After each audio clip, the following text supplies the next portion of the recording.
Welcome to the Postgame Show presented by the Maroon Club, enhancing 23 Division I sports. Join the Maroon Club today. And our player of the game presented by Coca-Cola. Experience the Coke side of life. Here is Mr. Milai. Hello, I'm here with Lafayette head coach Kia Damon Olson. And coach, I have to ask, have you ever coached in a game where you only had 6 available players? And what was your level of pride? The team kept it close for the first 3 quarters despite only having 1 sub off the bench at all times. No, this is the first. Coaching with 6 kids. I give the kids a lot of credit. You know, they battled through. We had kids playing out of position.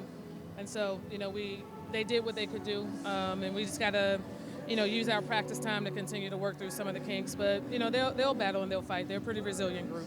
And, Coach, it looked like the game plan was to get Michaela the ball at the elbow a lot. Does her role expand with the limited amount of players you have at your disposal? No, I mean, her role is what it is, and she'll just, you know, have more opportunities with different people off the floor. So, you know, she's one of our key players in terms of point production, and so, you know, she's going to need to step up, but everyone's going to need to step up, quite honestly. So, you know, we just have to figure those things out. All right, well, thank you for your time, Coach. Good luck next game.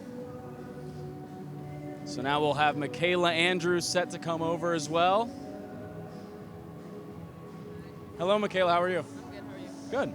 So I just talked to Coach, and I want to ask you, playing with only 6 available players, do you feel any more responsibility? You took a lot of shots tonight, made a lot of them too. Do you feel any extra responsibility? Yeah, you know, because we're down in numbers, and you know, 2 of our main scorers are out right now, and so that, you know, I have to kind of be a little bit more aggressive. The other girls have to step up a little bit, and honestly, we all just have to take more responsibility. And as a team, what do you think you guys could do better going in? You won 4 in a row earlier. You found the winning formula. You've dropped 2 in a row. What's it going to take to get back on the winning side? Yeah, so we struggled in the first half and coming out strong.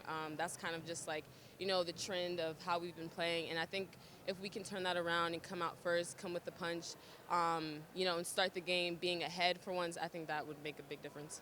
Thank you. Thank you very much. Good luck next game. Thank you. Gary and John, back to you. All right, Luke, thank you very much. It's time to take a look at the highlights, and John will take us through those. Gary, you know, for 3 quarters of this basketball game, Lafayette really hung tough, and you and I were talking about the adversity they were facing. And I tell you, Power Cassidy, this young lady can really fill up the score sheet. She does a little bit of everything. Lafayette did its best to answer with Michaela Andrews. You know, Michaela doing a little bit of everything, and Sada Nachanaya-Gizi with a long 3, and she was really making some noise in that first half, got a little quieter in the second half, and then the block right there by Kay Donahue, the freshman, having a big first half. But Holy Cross, their guards are really good, Gary. They handle the ball, they find people. There's a finish by Berger on a clever pass from Kara McCormick, and you're going to hear about Kara McCormick a little bit more in just a little bit. That was Haley Smith finally getting one to go. She was really struggling offensively. Gary, this was the turning point of the game. Kara McCormick, Lafayette had it down 54-47. They were within 7, and Kara McCormick knocked down 2 threes. There's Michaela Andrews again, but those 2 threes by McCormick, Gary, took that Lafayette 7-point lead and ballooned it to 13, and Holy Cross never looked back. And there you get a look at some of the numbers, second chance points that are not up there. 18 for Holy Cross, just 4 for Lafayette. You get a look at the rebounding. That was problematic. Second shots were problematic. Lafayette had no bench points. They had no bench. They played with just 6 players. And, John, I don't know how you get out of this quandary right now because it doesn't look like people are going to come back quickly from injuries. Yeah, I mean, we're looking at Abby Antignoli in a boot. We've got Jess Booth with a cast on her hand.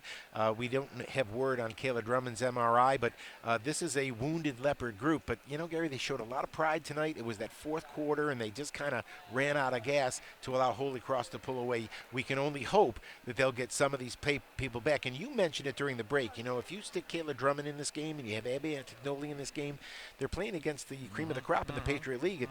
It would have been a game. I think you're absolutely right. So Holy Cross goes to 18-5, 10-2 in the Patriot League. They have solidified their spot there as the number 2 team in the league as they find themselves between Boston and Lehigh.